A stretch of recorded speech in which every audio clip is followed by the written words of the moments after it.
News website. Monday to Friday, 1 p.m. DWIZ Network News.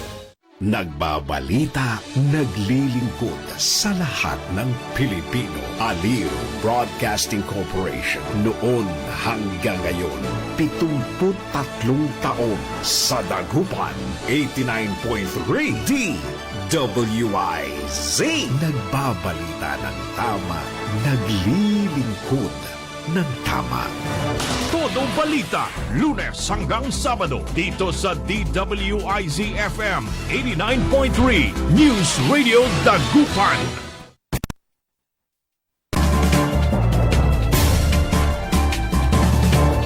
Good morning mga kaibigan. Naimbag na bigat, kanya yung amin apo. Araw ng Miyerkules, ngayon ay March 11 at oras na ng ating programang Todo Balita at Komentaryo sa DWIZ Dagupan. Muli tayo ay magkakasama-sama hanggang alas 6 ng umaga. Inyong maririnig mga balita kaganapan sa lalawigan ng Pangasinan, sa ibang bahagi ng bansa at sa ibayong dagat. Ang inyong Katoda Balita, ako si Liway Manantan Iparagire. Ako naman si Susan Valdez daw. At sa technical, kasama natin ka Aaron Richard Olanday. Sa ulo ng mga balita sa Balitang National Emergency Powers kay Pangulong Marcos, aprobado na. Todo Balita. Pilipinas hindi babalik sa ICC ayon sa Malacanang. Todo Balita. VAT gustong ibaba sa 10%. Todo Balita. Sa Balitang Lokal,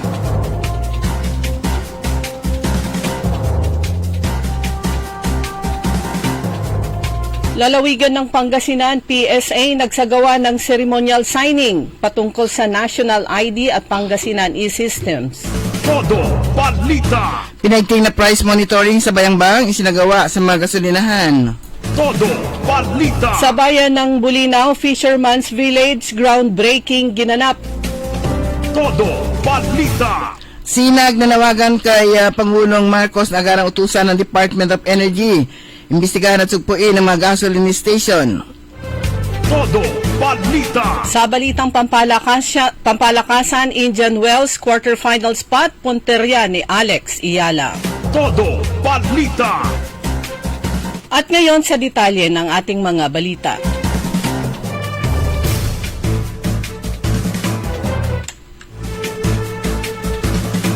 Aprobado na ng House Committee on Ways and Means ang substitute bill na naglalayong bigyan ng emergency powers si Pangulong Ferdinand Marcos Jr. upang tugunan ang matinding epekto ng pagtaas ng presyo ng produktong petrolyo sa pandaigdigang merkado dulot ng krisis sa Middle East. Sa pamamagitan ng emergency powers ay maaring pansamantalang suspindihin o kaya bawasan ng Pangulo ang excise tax sa langis. Magtatagal ang emergency powers sa loob ng 6 na buwan, bagaman maaari itong paikliin o kaya palawigin. Depende sa galaw ng presyo ng langis sa global markets at kung mas maagang babawiin o kaya palalawigin ng Kongreso ng hanggang 1 taon.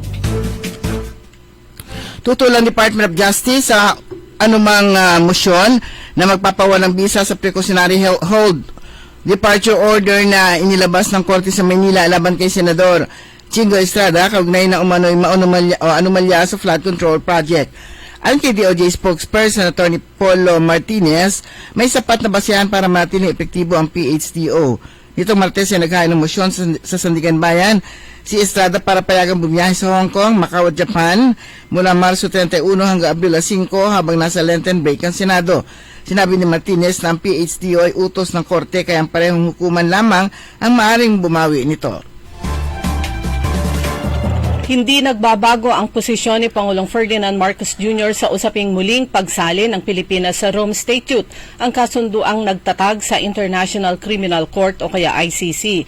Ayon kay Palace Press Officer Undersecretary Attorney Claire Castro, sinabi mismo ng Pangulo na hindi pa rin magre-rejoin ang Pilipinas sa ICC.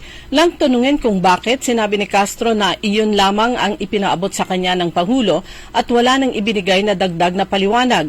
Lumutang ang panawagan na ibalik ang pagiging miyembro ng Pilipinas sa ICC Kasabay ng pagsisimula ng confirmation of charges hearing laban kay dating Pangulong Rodrigo Duterte, naging bahagi ang bansa ng Rome Statute mula 2011 hanggang 2019 matapos kumalas ang Pilipinas sa ilalim ng nakaraang administrasyon.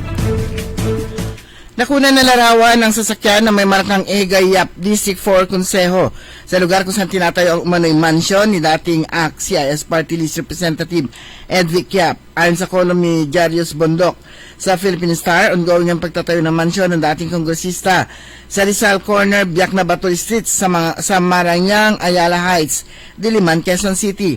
Ang mga materyales at manggagawa hinahatid umano sa construction site gamit ang apparent government vehicle na may plakang NFD 1457. Makikita sa larawan ay binahagi sa kolum ni Bondok ang pintuan sa harap ng munting Mitsubishi L300 van na may markang EGA Yap District 4 Consejo. Ani Bondok, sa likurang bahagi ng sasakyan ay nakaukit naman umano ang half body shot ni EGA Yap na may caption na ACT-CIS Party List, kakampi ng inaapi at naabuso. Si Councilor EGA Yap ay nakababatang kapatid ni Edvic at Benguet Representative Eric Yap. Nahalal siya bilang Quezon City 4th District Councilor noong May 2025 elections. Isinusulong na sa Senado ang panukalang batas na naglalayong magkaroon ng VAT reform package at ibaba sa 10% ang value-added tax na kasalukuyan ay nasa 12%. Ang panukala ay isinulong sa gitna ng inaasahang patuloy na pagtaas ng presyo ng langis na magkakaroon ng domino effect sa presyo ng mga pangunahing bilihin. Sa Senate Bill No. 1851 o ang Differentiated Value-Added Tax Rates Act na isinusulong ni Senator Loren Legarda, ang pangkalahatang VAT rate na 12% ay nais gawing 10% pero mananatili ang 12% rate para sa mga luho, premium at mga produktong nakasasama sa kapaligiran. Isiniwalat ng National Bureau of Investigation na hindi lahat ng 18 dating Marines na nagdi-deliver ng mali-malitang cash ay tauhan ni dating Ako Bicol Party List Representative Saldico. Sa 18 niyan, yung 8 hindi naka-assign kay Saldico. Wika ni NBI Director Melvin Matibag sa programang On Point sa Billionaire News Channel. Nang tanungin ng host na si Pinky Webb kung kanino naka-assign ng ibang sundalo, tumanggi si Matibag na pangalanan nito. Ibinunyag din ng NBI Chief na hindi nagkasama si Ko at ang isa sa umano'y ex-marine na si Bernard Tube. Minensyon nila si Bernard Tube and Saldico na nag-arkila sila ng air taxi. Nag-issue na ng certification. Since 2022 to 25, never nilang naging pasahero magkasama si Saldico at si Tube. So yung pong document na yon, authorized document by air taxi, paglalahad pa ni Matibag na pag-alaman ng NBI ng mga dating sundalong dishonorably discharged at nasangkot sa frustrate murder, violence against women at estafa. Hindi magpapatupad ng 4-day work week ang Commission on Elections o COMELEC na pinaiiral ng ilang ahensya ng pamahalaan. Bunsod na rin ang ginagawa nilang mga paghahanda para sa 3 sunod-sunod na halalan na gagawin ngayong taon. Ayon kay COMELEC Chairman George Erwin Garcia, hindi sila maaaring magpatupad ng condensed work schedule dahil maaantala ang kanilang paghahanda sa sunod-sunod na halalan. Kabilang anya dito ang special elections na idaraos sa 2nd distrito ng Antipolo City sa March 14. Bangsamoro parliamentary elections na target maisagawa sa buwan ng Setyembre sa Bangsamoro Autonomous Region in Muslim Mindanao at sa Barangay Sangguniang Kabataan elections na nakatakda naman sa November 2. Bukod pa ito sa isinasagawang nationwide voter registration. Sa kabila naman ito, tiniyak ni Garcia na gumagawa rin ang COMELEC ng mga pamamaraan upang makapagtipid ng enerhiya. Ikinagalit ni Pangulong Ferdinand Bongbong Marcos Jr. ang naging asal ng isang staff ng Migrant Worker Office sa Bahrain matapos ipagtabuyan ang mga overseas Filipino worker na manghihingi sana ng tulong sa embahada sa gitna ng nararanasang tensyon sa gitnang silangan. Ayon pa kay Palace Press Officer Attorney Claire Castro, hindi niya pinalagpas ng Pangulong ginawa ni Anthony Alermo kaya agad inatasan ni DMW Secretary Hans Leo Kakdak na mag-imbestiga at umaksyon sa naging asal nito.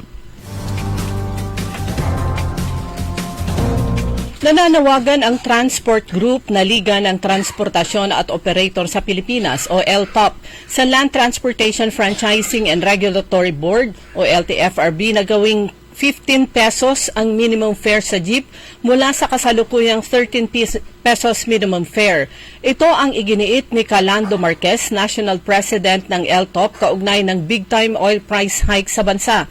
Sa press briefing sa Quezon City, sinabi ni Marquez na hindi na makapag-uwi ng maayos. Nakita ang mga driver ng jeep ngayon sa bawat araw na pamamasada dahil sa mataas ng presyo ng diesel. Aniya, taong 2023, nakasalang sa LTFRB ang petisyon nilang taas pamasahe. Pero hindi gumagalaw ang request hanggang ngayong pumasok ang taong 2026 at lingguhang taas presyo ng petrolyo. Sinabi pa ni Marquez, hindi anya dapat pang magpatupad ng oil price hike ang mga kumpanya ng langis dahil hindi pa nauubos ang 60 days stock ng petrolyo bago sumiklab ang gulo sa Middle East.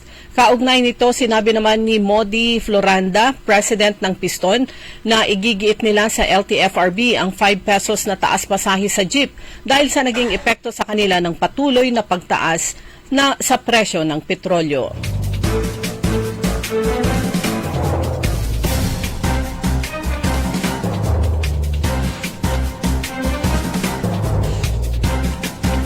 Samantala, inanunsyo ng Malacanang na ligtas na makakauwi sa Pilipinas sa mga darating na araw ang ilang Pilipino na nasa iba't ibang bansa sa Middle East na naiipit sa gyera doon. Sinabi ni Palace Press Officer Attorney Claire Castro, nag-aayos na ang Department of Migrant Workers ng mga chartered flights para sa mga OFW na nais nang umuwi sa Pilipinas. Nasa 16 na OFWs mula sa Tel Aviv, Israel ang bumiyahe sa pamamagitan ng by land patungo sa bayan ng Eilat sa southern Israel na malapit sa hangganan ng Egypt. Pagkatapos tumawid sa Egypt, sasakay sila ng flight mula Cairo patungong Muscat at pagkatapos naman ay Manila na. Kaya ngayong araw, March 11, bandang alas 9:30 ng gabi, ay darating na sila. Samantala, merong 20 o 20 na OFWs mula sa Dubai, kasama ang siyam na dependent ang bumiyahe patungong Oman sa pamamagitan ng Kamat-Malaha border crossing.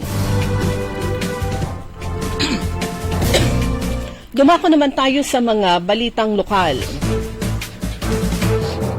Mas pinaigting ng pamahalaang panlalawigan ng Pangasinan ang paghahatid ng serbisyo sa mga mamamayan matapos lumagda sa isang kasunduan para sa integration ng National ID sa Pangasinan e-Systems. Nilagdaan ni Governor Ramon Gica III at Attorney Sheila de Guzman, Regional Director ng Philippine Statistics Authority Regional Statistical Services Office 1. Ang kasunduan na ginanap na ceremonial signing na naglalayong pag-isahin ang mga datos ng iba't ibang ahensya upang maging mas maayos, sistematiko at mabilis ang paghahanda ng serbisyo sa mga Pangasinense.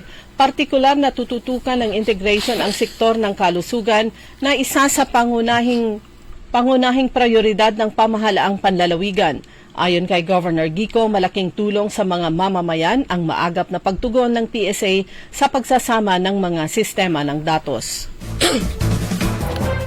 Isinagawa ng lokal na pamahalaan ng Bayambang sa pamamagitan ng Business Permit and Licensing Office ang price monitoring sa mga gasolinahan sa bayan kahapon upang masuri ang kasalukuyang presyo ng produktong petrolyo. Layunin ng aktibidad na matiyak na mga presyo ng gasolina ay patas, makatuwiran at naayon sa umiiral ng mga batas at regulasyon. Nakisa sa monitoring ang mga kinatawan mula sa Bayambang Municipal Police Station, Municipal Treasury Office, Department of Trade and Industry, Pangasinan at Public Information Office upang masiguro maayos na koordinasyon at maigpit na pagsunod sa mga patakaran sa presyo.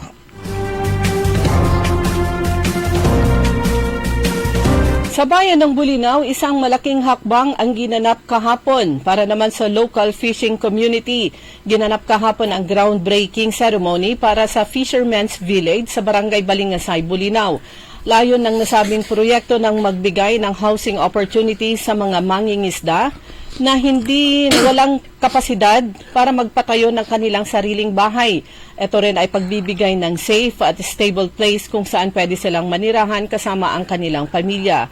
Ang housing site ay may lawak na 2 hectares na ito naman ay donation ni Erlinda Bogarin Villa. Samantala sa kanyang mensahe, sinabi naman ni Mayor Boying Celeste na Napakahalaga yung pagbibigay ng decent shelter para sa mga fisher folk sa kanilang bayan at dahil malaki ang kanilang role sa pagbibigay sa lokal na ekonomiya at sa food security. Samantala, nanawagan ng Samahang Industriya ng Agrikultura o SINAG kay Pangulong Ferdinand Marcos Jr. na agara-utiusan ng Department of Energy na imbestigahan at sugpuin ang mga gasoline station na tumatanggi magbenta ng diesel at gasolina sa mga magsasaka na nagdadala ng sariling sasakyan.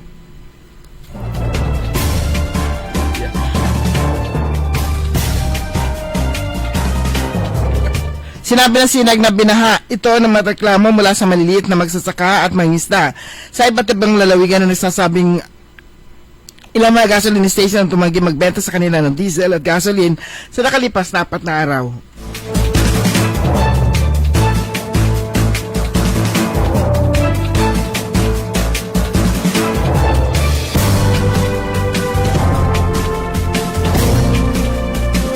Samantala, nagsimula na ang Project Masanting, the first Pangasinan Designers Camp para sa Limgas na Pangasinan 2026, kung saan bumiyahe patungong Maynila ang mga official creative costume designers para simulan ang kanilang hamon sa paglikha ng mga natatanging kasuotan.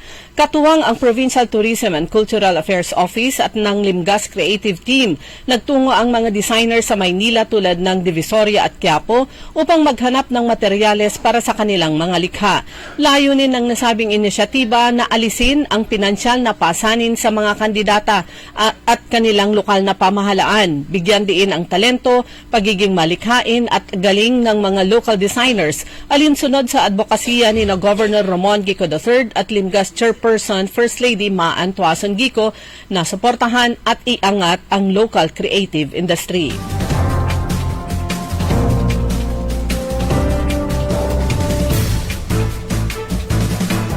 Balita naman mula sa DTI Pangasinan. Ang DTI Pangasinan ay nagsagawa ng price and supply monitoring ng basic necessities at mga prime commodities. Kaugnay pa rin ito sa pagtaas ng presyo ng mga gasolina sa world market at naapektuhan hindi lang ang ibang bansa kundi ang Pilipinas.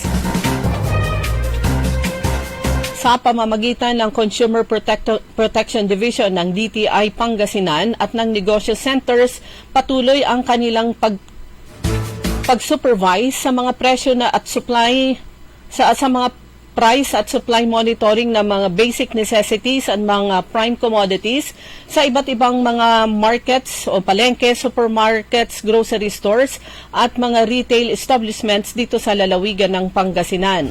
Base sa pinakahuling monitoring activities na isinagawa ng DTI Pangasinan, wala namang nakitang panic buying sa mga consumers. Samantala, ang publiko patuloy naman ang kanilang pagbili ng mga goods na binibili nila ng regular.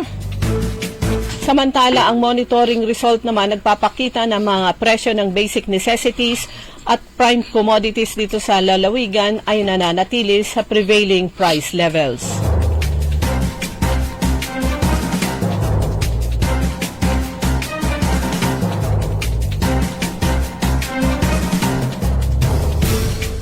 Dumako naman tayo sa mga balitang pampalakasan. Pakay ni Pinay ace netter Alex Iyala na maipagpatuloy ang matikas na ratsada nito sa 2026 BNP Paribas Open na ginaganap sa Indian Wells Tennis Garden sa California, kung saan target nito ang ticket sa quarterfinals. Haharapin ni Iyala si world number 14 Linda Noskova ng Czech Republic mamayang alas 11 ng umaga, kung saan ang mananalo ay uusad sa round 16 ng naturang WTA 1000 tournament. Matagal nang magkaribal sina Iyala at Noskova. Nagsimula ang salpukan ng dalawa nung nasa juniors pa lamang ito. Samantala, dito naman sa volleyball, kasabay ng pagsosolo sa liderato ay ang pagpapatibay ng PLDT sa kanilang tsansa sa qualifying round ng 2026 Premier Volleyball League All-Filipino Conference. Pumalo si Phil-Canadian Savvy Davison ng 21 points mula sa 18 attacks, 2 service ace at 1 block para gabayan ang high-speed hitters sa demolusyon sa Galleries Tower High Risers kahapon sa kanilang laro sa San Juan City. Sumayan kabuhan nating newscast sa ating Todo Balita at Komentaryo. Kami po niya matagapagbalita. Ako po si Susan Valdez Yadaw. Ako naman si Liway Manantani Paragire. Ang oras, alas 5:26 ng umaga. Hoy mga suki, hanap nyo ba ay mga murang bilihin, malinis at sariwang pagkain sa pang-araw-araw at handaan tuwing may okasyon? May suggestion kami sa iyo. Tayo na sa Macador Market na kung saan inyong mabibili ang mga mura, sariwa, malinis at ligtas na bilihin tulad ng karne ng baboy at baka, manok, isda, gulay at iba-ibang sangkap sa pagkain. Matatagpuan din sa Macador Market ang dry goods, groceries, eateries at fruit section. Kaya ano pang hinihintay nyo? Gawing bongga ang handa mo everyday with Macador Market. Macador Market is open from 4 a.m. to 8 p.m. Visit us at Macador Market, Galvan Street at Zamora Street sa downtown, Dagupan City. Magandang araw po sa ating lahat, sa ating mga bisita. Inaanyayahan ko po kayo sa aming lungsod ng Alaminos para po mabisita at ma-experience ang ating mas pinagandang 100 Islands. Marami na pong pagbabago sa ating mga isla at sana makita namin kayo dito sa aming lungsod para po makapag-swimming, makapag-enjoy kasama ang inyong barkada at ang inyong pamilya. Tara na! Dito sa Alaminos City para sa ating 100 Islands. Ang patuloy na pagpapaganda sa 100 Islands National Park at lungsod ng Alaminos ay pinangungunahan ni Mayor Art Brian Celeste. Ladies and gentlemen, the new face of your favorite resto bar in Dagupan City. The original party place in town. The Music Warehouse Club Dagupan City. No need to go to Manila's top bars like Silo and BSK Club. Dagupan has it all. Fully air-conditioned with free entrance, free parking, and restrooms for all. Doors open at 7 p.m. Do well, live well, and dress really well. Find us at Paris Street, Barangay Pogo Chico. Contact us at 075-522-2617. Reserve your tables now.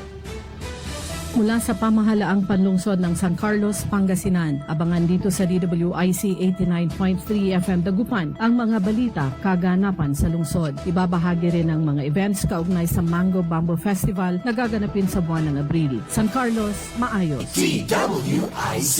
Liway Manantan At Susan Yadaw. sa Todo Balita.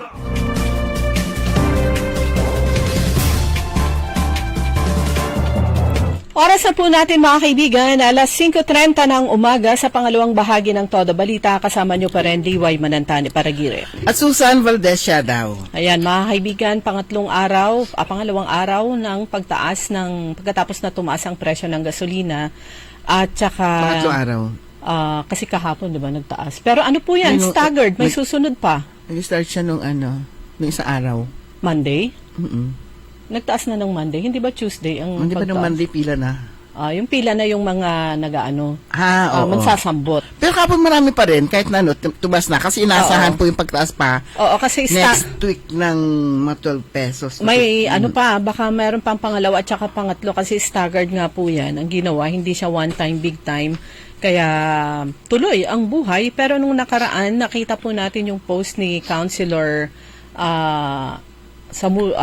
Simorio ng Mangaldan na mayroong mga magsasaka na mangingisngisira kasi agdara lakuan na kasi ang sabi hindi bawal daw yung sa container. Mm-hmm.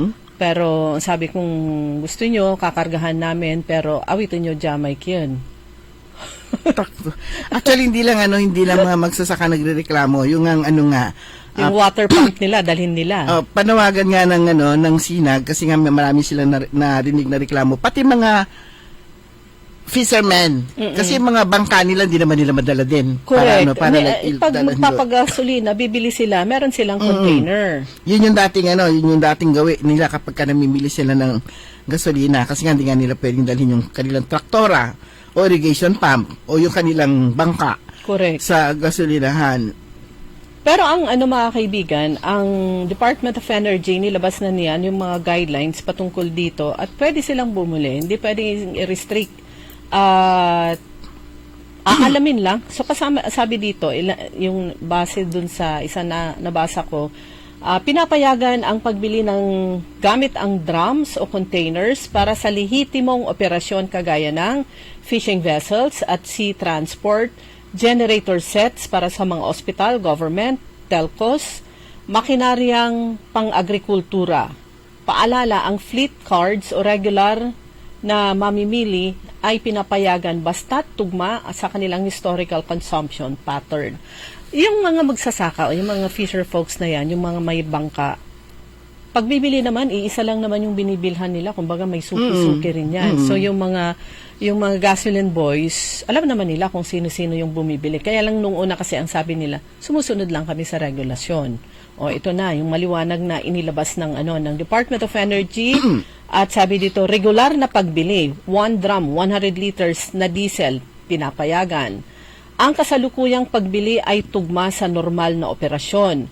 Bigla ang request para sa maraming drum na laban sa normal na pattern, isa sa ilalim sa verifikasyon. Sabi po yan. Parang yun nga, yung bangka, galon lang yung ilang containers lang. Pero kung malaking fishing vessel na pumupunta talaga sa open sea, ay mas malaki yung kailangan niya. True. At pati yung mga tao ito, mga irrigation pump nga, paano nila dadalhin yung kanilang irigasyon? Ano man mangyari dito sa ano ko? Drink maligamgam na water. Sabi ko nga kasi kanina, yun nga, dapat sa umaga, drink maligamgam na water. Kaso ang ininom ko kanina, malamig na water. Tapos, siyempre, maga pa rin ako naligo din. Kaya, so ito siyempre kung hindi naman hindi natin may bibigay po yung, ay kung mapipigilan nga itong mga mangingisda at saka magsasaka ng mga to, sila yung provider na ating mga pagkain. At hindi lang yun, pangkabuhayan nila, paano naman sila mabubuhay?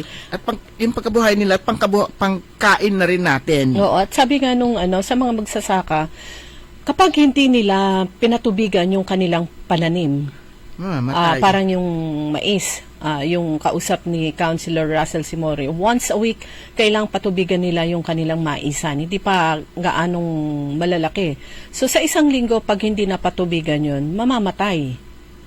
Patay na yung kanilang livelihood na inaasahan nila after ilang months, aanin na sila. So, yun po yung napakainit na nga ng panahon, mainit pa yung bakbakan sa Middle East, dadagdag pa yung hindi sila bibentahan. Alaking sakit ng ulo para sa kanila. Pero as of yesterday, yung update pa rin ni Councilor Russell, nakabili naman na sila. Pero yung sabi niya, yung Mangaldan, nung unang araw, before yung pagtaas ng presyo, ayaw nga silang bentahan sa Mangaldan. Nakabili sila sa San Jacinto at saka Mapandan. Yung isang naman, yung isang kakilala natin dyan sa Tondaliga na meron siyang mobile, yung garong, ang negosyo niya ay yung mga cold drinks. Meron kasi siyang meron siyang generator na nakalagay dun sa kanyang garong kasi ang produkto niya shake So kailangan yun aandar. Sabi niya, hindi kasi busy siya, hindi siya nakapagpagasolina bago yung before Tuesday. Sabi ko, di bali naman, makakabili pa rin ako kahit mas mataas. Hindi ko ini-expect walang stock. Ayun, yun nga sinasabi nga. Actually, yun yung wala lang stock kahapon. Nung Tuesday, kahapon, bibili sana siya. Doon sa mga pinuntahan niya, walang stock. Yan yung yan yung dilemma, yung sinasabi nga, sige, tataas. Sabi mo ng mataas, may pambili ka naman. Pero ang problema rito, kung may mabibili ka ba? Yun. So, yun yung yun yung issue. Kaya nga, yun nga yung dapat siguro lahat, ito na yung dapat lahat, nagtitipid, ganon. Nagtitipid, hindi yun dahil sa mahal, kundi dahil baka mamaya, wala na tayong mabili. Kasi yung ibang gasoline stations, ang benta nila is 20. Maximum. Oo, 20 liters lang kasi para mabigyan lahat daw ang pagkakataon, para makabili yung lahat kasi nga, limited na yung stocks. Kasi kung hindi sila maglalagay ng ceiling, ay maigi na yung maraming pambili. Tsaka may mga sasakyan. Tsaka yung malalaki yung kanilang malalaki yung mga sasakyan nila na o yung malalaki yung tangke. Oo. Baka biglang meron mag full tank doon ng yung titawag sa man, may balog may ginto. Balog sa kargada to, Malaki yung tangke niya na ilang liters pero yung kaya. Pala, gasolina rin pala laman nun. Saliunto namin. Tapos nakapag full tank siya. Gagawin niya, pasup-sup tulaba lang, ilalagay niya sa mas maliit na sasakyan niya. Oh my God, ito yung ano natin ngayon. So, ayun nga, sabi nga ng Iran, ito nga yung balita natin kanina na hindi ko na nabanggit dahil yung aking inubo. Nagbabalang Iran na hindi raw papayagang makalabas ang kahit 1 litro ng langis mula sa Middle East kung magpapatuloy ang pag-atake ng Estados Unidos at Israel. So ayon sa Islamic Revolutionary Guards Corps ng Iran, sila ang magtatakda kung kailan matatapos ang digmaan habang patuloy ang opensiba laban sa kanilang bansa. Yan, bunso dito nagbanta si US President Donald Trump na 20 beses na mas matinding pag-atake maaaring isagawa ng Amerika kung harangin ng Iran ang daloy ng mga oil tanker sa Strait of Hormuz, isang ruta na dinaraanan na halos 5 bahagi ng supply ng langis sa mundo. So sa kasalukuyan halos tumigil na ang paglayag ng mga tanker sa nasabing ruta matapos ang mahigit 1 linggong tensyon dahil ano pang mag-alala ang pandaigdigang merkado ng energy. Ayon sa kinatawa ng Iran sa United Nations, mahigit 1,300 civilian na sa kanilang bansa ang nasawi at libo nang nasugatan mula na magsagawa ng sunod-sunod na air at missile strikes ang US at Israel noong huling bahagi ng Pebrero. Ito yun. Ayan, yun yung gagawin ng US yan, yung threat niya, tanggalin mo, threat niya sa Iran. O hindi threat, babala. Sa Iran, sabi niya, tanggalin mo yung mga mines na inilagay mo dyan sa may Strait of Hormuz. Warning. Nakakatakot Kung din, hindi, pupulbisin naman siya. Pero yung buhay din ng mga may dala-dala ng mga may dala-dala ng mga tangke, parang nakakatakot din talagang life and death din yung kanilang yung kanilang pinagdadaanan. Sa atin dito, hindi natin babalitaan lang natin pero hindi natin alam yung hirap nila doon. Oo. So ang epekto nga nito pag yung wala nang supply ng langis na kailangan talaga natin. So wala tayong dapat gawin kundi tipid. Kahapon, naalala ko lang, di ba ang tricycle driver, yung tricycle, dahil sa babaranda ng sama, tagi sa gasolina, tagi sa kin, tagi sa panay singilda, meron na nga fare matrix.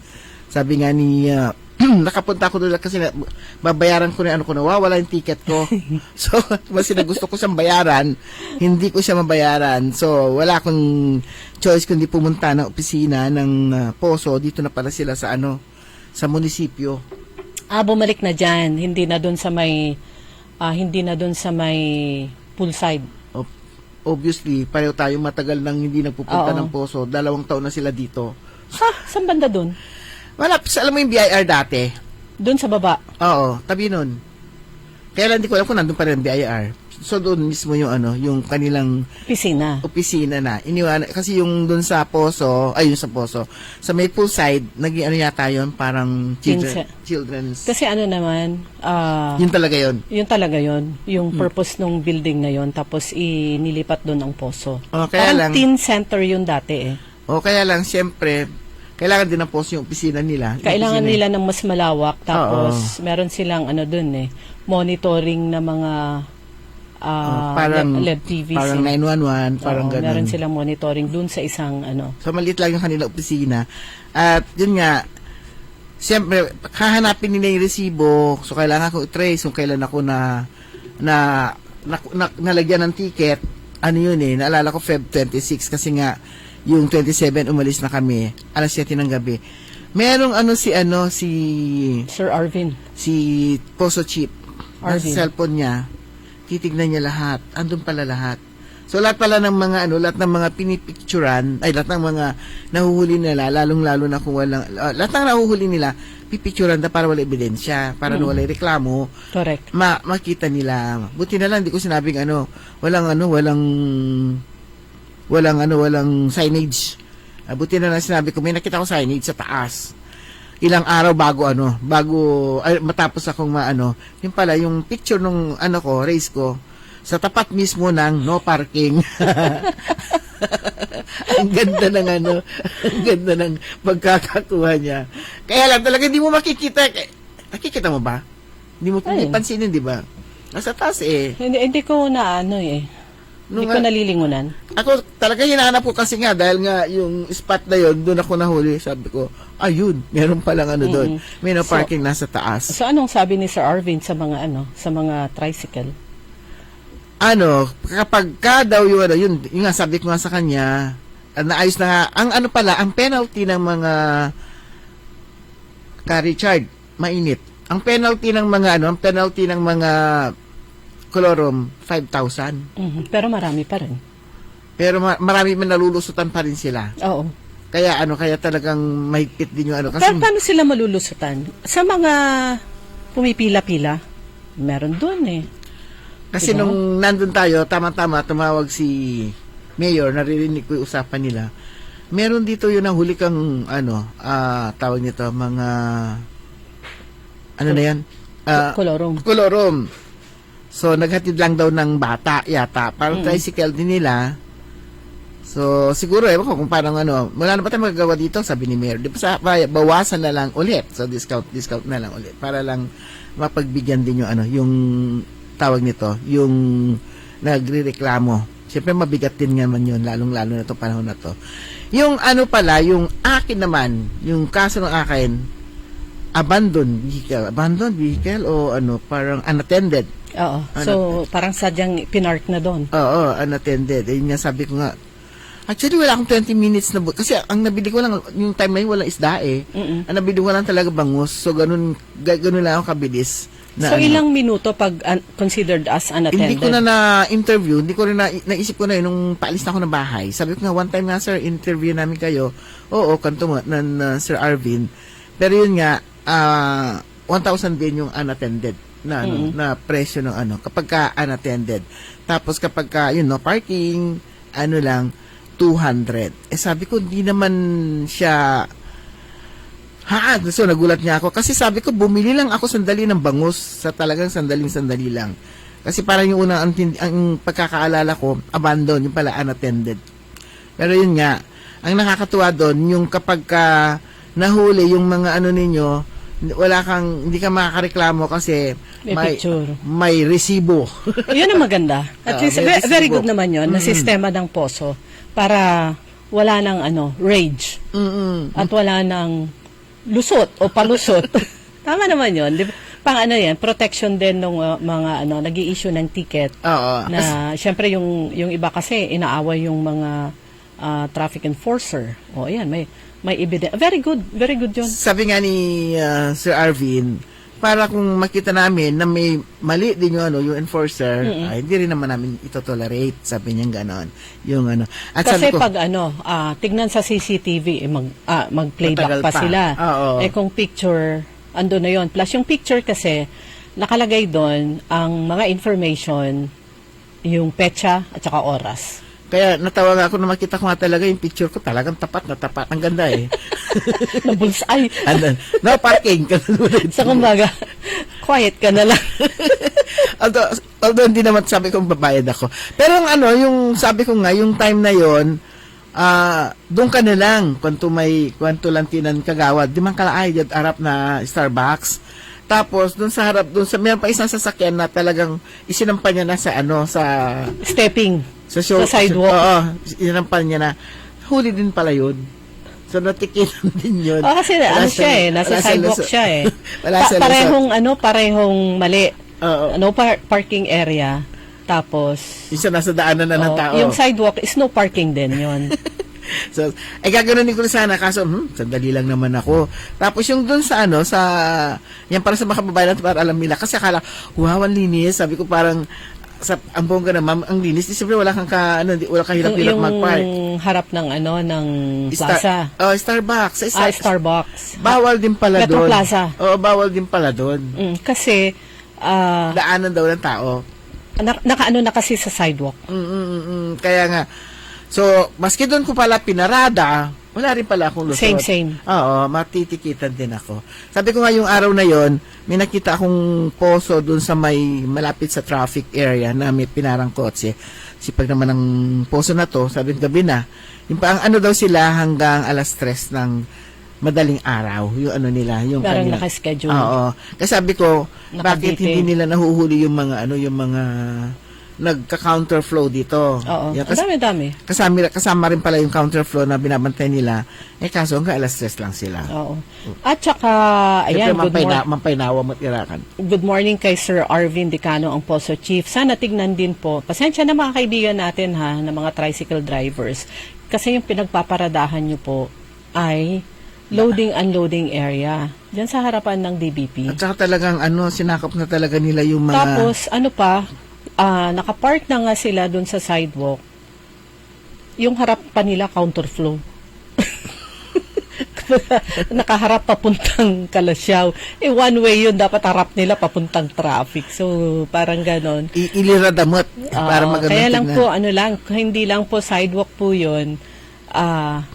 Loading-unloading area, nakawawa naman yung mga PUVs. Dahil, syempre, hindi sila makagilid ng maayos. Mamaya, na may natitikitan na. Kasi, syempre, huminto siya medyo dito sa lane ng mga moving na mga sasakyan. So, sinabi ko pa, sir, pwede ayusin nyo naman yung paniningil nila. So, yun nga, sinabi na nga, meron na nga daw fare matrix. So, pwede yung pagbasihan to. Pinakita nga niya kung solo, kasi sa bagay, hindi kasi tayo nagbabayad ng sumusunod na tayo sa fare matrix eh. Ako, nagbabayad ako 30. Mula sa DBP hanggang dito o kaya harap ng 7-Eleven, dyan sa may harap ng 5-star, wala pa naman sigurong 3 kilometers yun. Pero ang minimum kasi is 30 yung na. 30 pesos sa first 2 kilometers. Oo, kaya nga kahit na 30 meters lang siya, 30 na rin. Oo, kasi yun yung minimum. So, ako nga rin ng ganyan. Pero sabi ko kasi hindi ko nakikita yung... Wala pa ako nasakyan yata may fare matrix, so hindi ko lang pansin.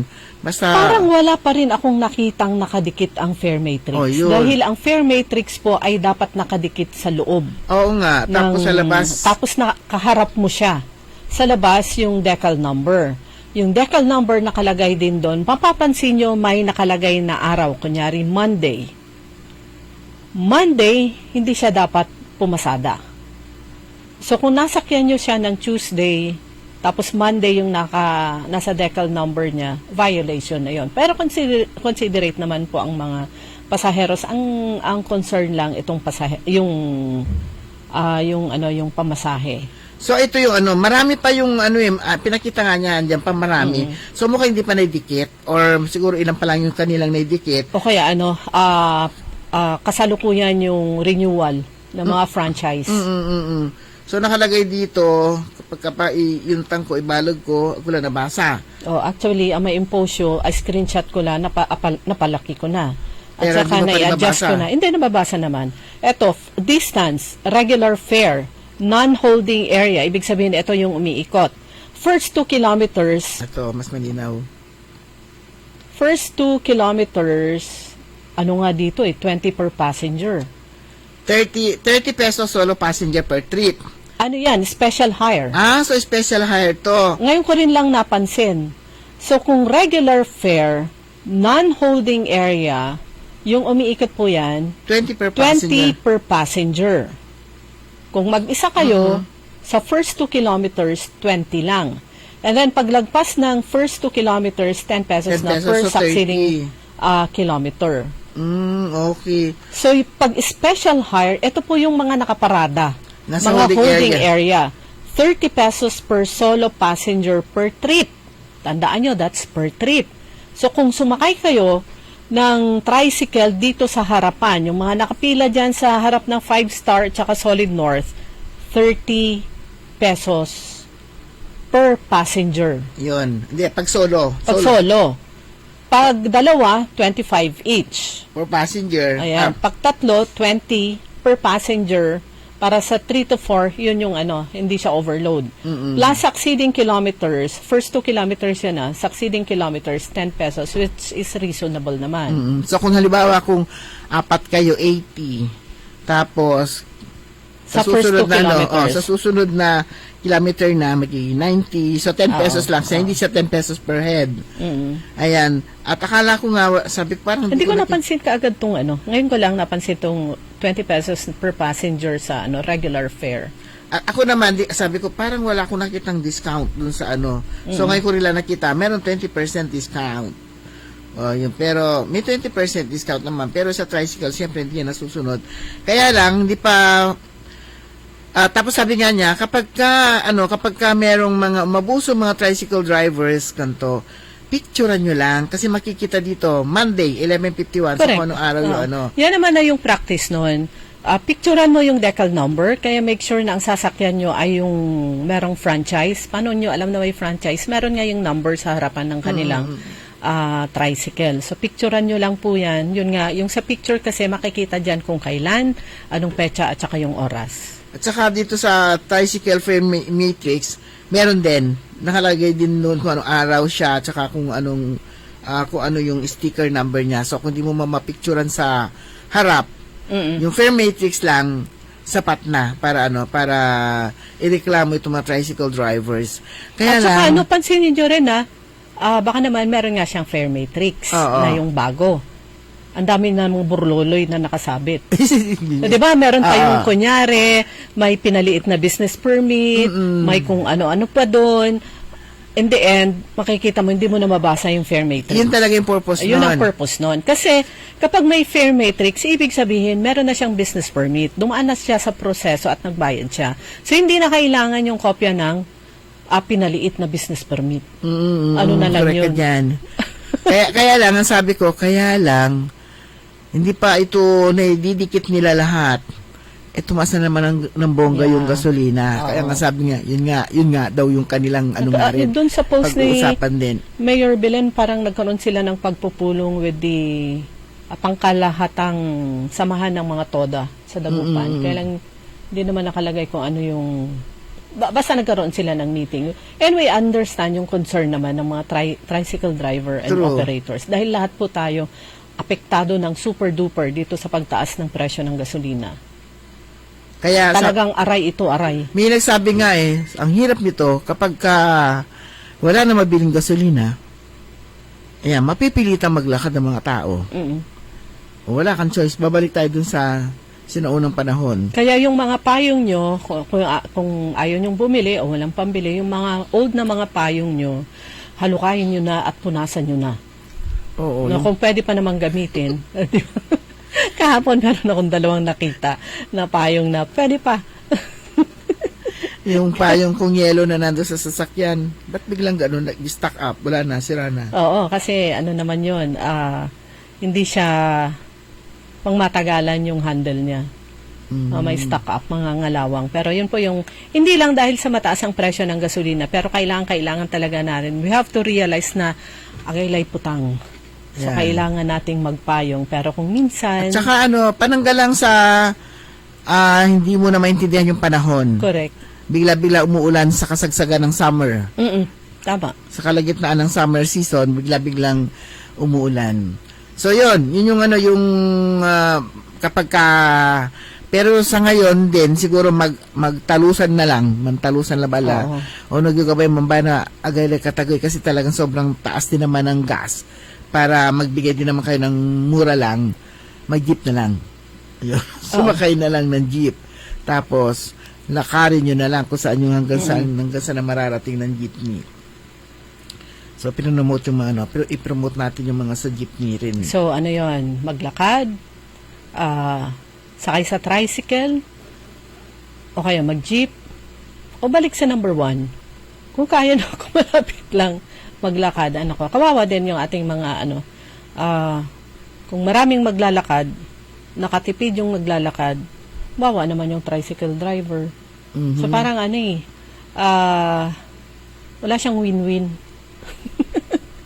So yun nga, magkano na ba yung gas? Malit lang naman itinaas ngayon yung 59 dati sa Shell, naging 64, parang 65. So parang 5 pesos ka muna. Pero sa mga susunod na linggo, meron pang pangalawa at saka pangatlo. Yan, mas malaki yung yung itataas nila.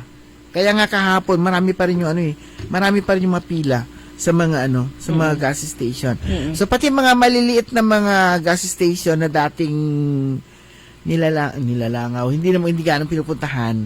Raw sila, harvest season nila.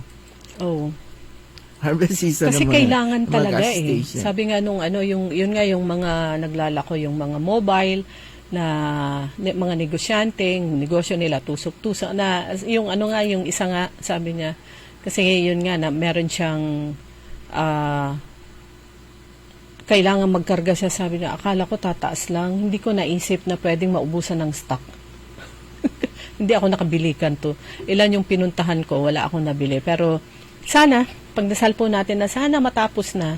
Bagamat nagmamatigasan yung mga nagpapalipad ng mga missile diyan sa Middle East, pagdasal po natin na sana matapos na at para rin yung kababayan natin diyan sa Basista, si Mary Ann de Vera, ay maiuwi na rin yung kanyang labi.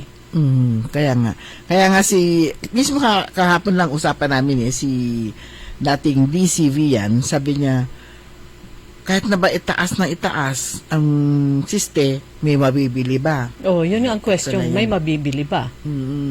Kapag walang mabili, ay nako po, just imagine yung chain reaction po nito. Nararamdaman natin at mas mararamdaman po natin sa mga susunod na araw dun sa mga pagmamamalengke ka, sasabihin, bakit tumaas ang presyo ng ganito? Siyempre, sinakay nila para from one point to palengke. Ito si Carmela Palaganan, sabi niya, grabe Ate Susan, sumasakay ako from UL, papuntang LMC, gusto 50. Yun. Ay, wala pang 3 kilometers yun. Ang lapit nun. Wala pang 3 kilometers. Baka wala pang 2. Meron na bang 2 yun? Meron. Parang wala pa Lapit lang nun. UL hanggang LMC.